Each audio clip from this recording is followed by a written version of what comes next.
Welcome to the Shadows, where every tale is a darn good read. The Forbidden Woods, written by Hidden Author 2022.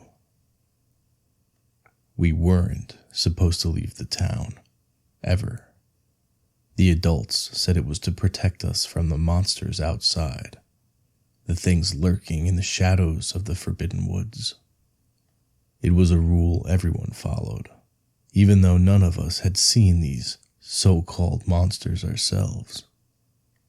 But there was another rule everyone followed, one that made my skin crawl. You don't ask about the missing kids. It started with the runaways and the homeless, the ones nobody really cared about. They'd disappear, and people would mutter things like, they probably moved on to the next town, or good riddance. But then it got worse. 2 weeks ago, the girl I liked, Emily, went missing. She wasn't homeless or forgotten. She was kind, funny, and way too smart to just vanish. When I asked around, the adults gave me the same blank stares, like her name didn't mean anything. That's how we ended up sneaking out to the Forbidden Woods last night. Me, Jason, Tyler, and Lily. All 13. All stupid enough to think we could solve the mystery ourselves. We left after midnight, armed with flashlights and Jason's dad's old hunting knife. The woods were darker than I'd ever imagined. The trees stretched high, their twisted branches clawing at the moonlight. The deeper we went, the more the air seemed to hum with something wrong. We found the first one about an hour in. It was hanging in a web, something massive spanning the trees like a sick parody of a hammock. At first, I thought it was an animal, but as we got closer, I realized it was a person, or at least it used to be.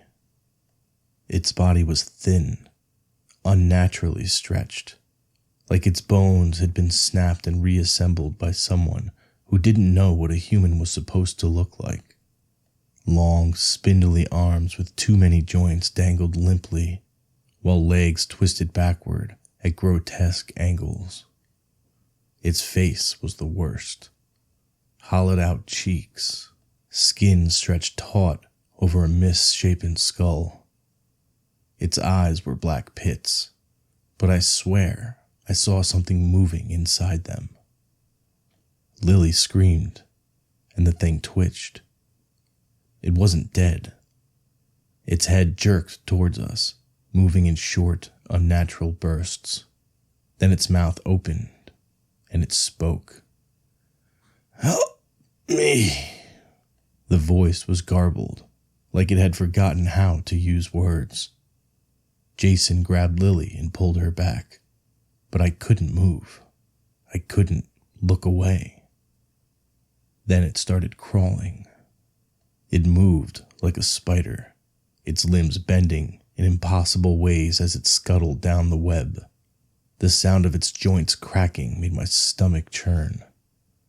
I finally snapped out of it and bolted, the others right behind me. We didn't stop until we found the cabin. It was an old, rotting thing, hidden in the thickest part of the woods, but the light spilling from the windows was modern. Bright, sterile, unnatural.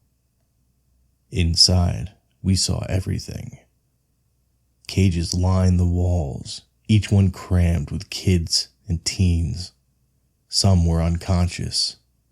Others were screaming, banging on the bars until their hands bled. And in the middle of it all was a machine. A massive metal contraption covered in tubes and needles. I recognized Emily immediately. She was strapped to the machine, her face pale and streaked with tears. But it wasn't just her anymore. Her arms were wrong, elongated and segmented, with sharp black claws where her fingers should have been. Her legs were bent, her skin covered in patches of something hard and glossy, like an insect's shell. Her eyes met mine, and she whispered, "Run." But I couldn't. Behind the machine, a group of adults sat watching, their faces illuminated by monitors, displaying everything happening inside the cabin. They were dressed too well to be from our town. Suits, jewelry, expensive watches.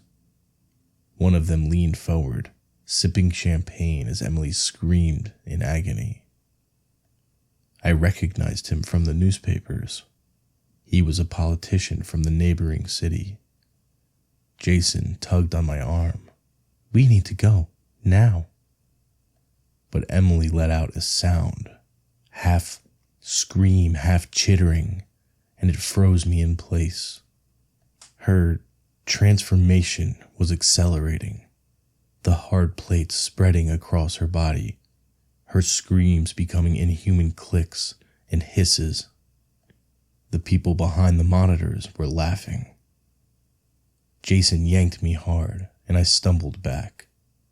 The last thing I saw before we ran was Emily's head snapping toward the adults, her mouth splitting open to reveal jagged mandibles. And then the lights went out. We made it back to town just before sunrise. Jason and Lily wanted to tell someone, anyone, what we'd seen.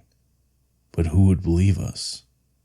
The town didn't care about the missing kids. I don't know what happened to Emily after we ran. I don't want to know. But every night since, I've heard the sound of skittering outside my window.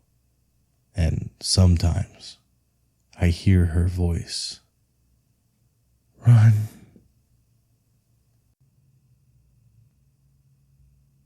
You've escaped the story, but the abyss waits patiently.